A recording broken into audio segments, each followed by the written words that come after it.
Okay. You're on the campaign trail, which is the reason why you're not in the studio now. And I want to get to some of your more controversial positions later on in the program, but I thought we would start on a few of the things that I almost never see anybody talk about with you, the real things that most conservatives do agree with you on. I want to start by playing a clip of something you said just last week in the debate in Iowa. Reread the oath of office, take it seriously, obey the Constitution. We are well defended against all enemies foreign. We should be much more careful about defending against the enemies domestic. Who, sir, who do you believe are the enemies domestic? Well, I don't see them as individuals or personalities. I see it as a philosophic danger endorsed by the status quo. Most members of Congress, most members who have been in the executive branch over the years, the undermining of our personal economic liberties, our privacy. There's been a special erosion of these privacy issues since 9/11.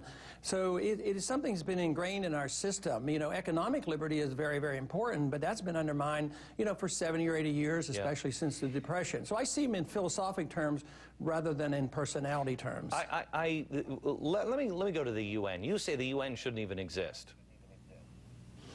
Well, I don't have any saying about whether they should exist or not. I just am arguing that it's not in our best interest to be in the UN. The very first thing the UN did after World War II was they took us to war. I mean, Truman went to war, didn't even tell the Congress, and you know, we're still in Korea. And, you know, the Constitution is very clear. Only Congress can declare war. A lot of men died over there. So I don't like going to war under the UN banner. You say the choice is very clear. We either follow the Constitution or submit to UN global governance.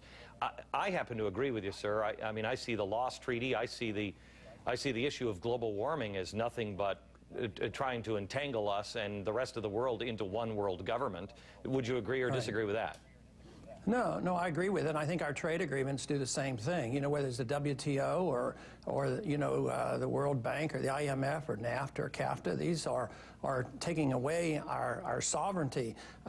Even today, the WTO today was telling us that we shouldn't pass this agriculture bill. I'll probably, you know, not vote for the agriculture bill, but should I do it because the WTO tells me not to? So I don't like this undermining of our national sovereignty. And we've allowed this to happen. You have said, though, that this is not some, if I may quote you, it is not as much a sinister conspiracy. The knowledge is out there. If you just look for it, you realize that our national sovereignty is under threat. But I have to tell you, and we're going to get into economics here in a few minutes, but when you look at both parties, you will see them. I mean, look at the budget that has recently come out.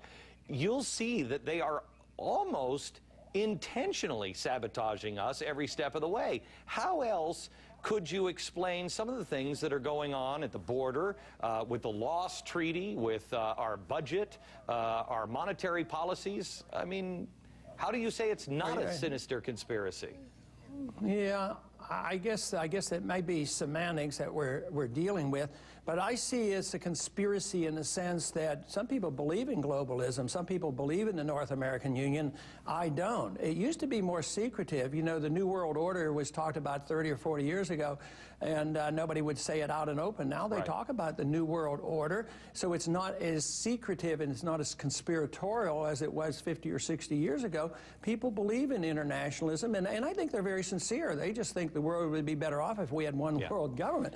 I don't. I mean, I don't even like the size of our federal government, let alone one world government. I want government to be local. I've tried to explain this in a chapter, the last chapter of a book that I have out on Mexico, and say that I don't believe that these people are intentionally. I think if I sat down with the people who are messing with our sovereignty down south of the border, I believe they would tell you, Glenn, this is in the best interest of the country, but they are not shooting straight. Let's talk a little bit about the NAFTA superhighway, where you have an opinion that this is part of the, you know, joining of Mexico and Canada and the United States under one kind of EU-style government, but they'll deny it. They'll say that's not true. You're crazy if you believe that.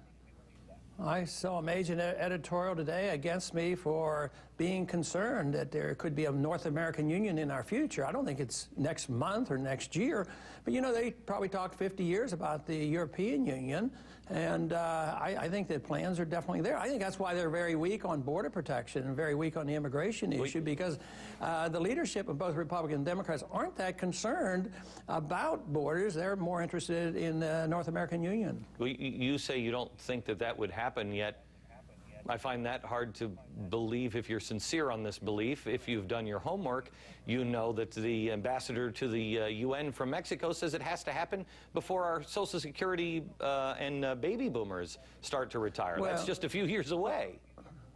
Well, let me clarify that. I'm concerned about it, and I'm fighting it. It's just that I don't think it's going to happen next month or next year, but I think the plans are being laid there. And sometimes individuals who promote world government are very, very patient.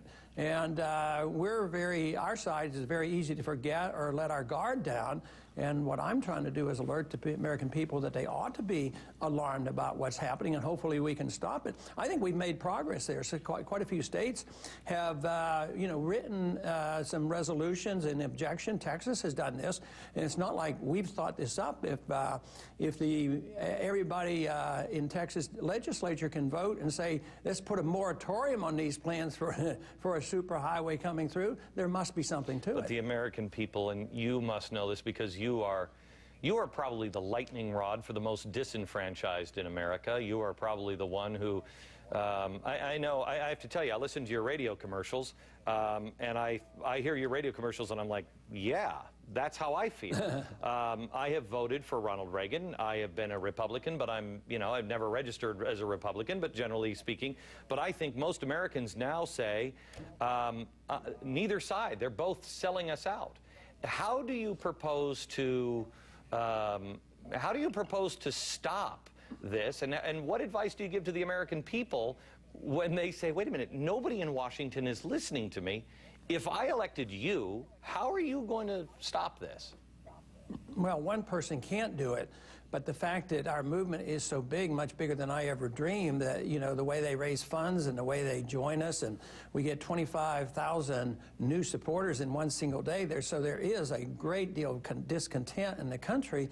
So it takes an army of people who believe a certain way, who's willing to look at this in an objective manner. And I think we're further along. I think it's the first time in history where a grassroots-type candidate, an independent-minded person, has been able to compete with the special interests. I think that is the message of what's happening here. We've been able to raise enough funds. We don't have as much money as others, but we get their attention. Raising $6 million in one day is a special event. But now we can compete, and this scares those people who are controlled in government for so years, whether it's the banking interest, the military-industrial complex, whether it's the medical industry. So many people have so much control in Washington, and yet we're able to compete with them, and I think that's very encouraging, and this invites even more people in, because I'm convinced we're the majority. If you take the base of the Republican Party and the base of the Democratic Party, I think you're down to about 30% of the people. So many people have dropped out or never joined in, and now they're joining our campaign.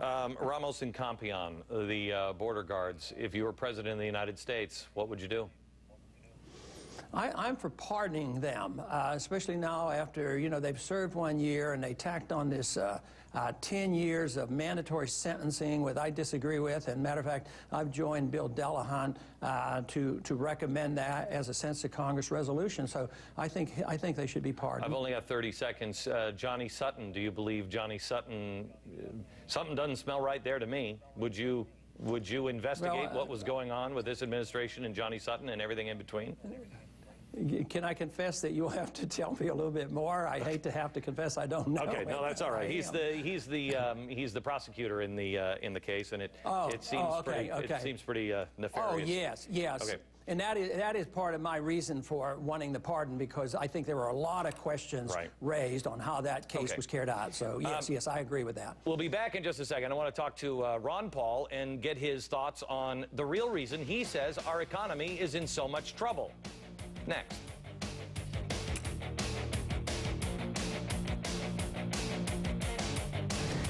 There's been one major thing that we have done wrong, and one major thing that we do right to solve all that. We should just follow the Constitution.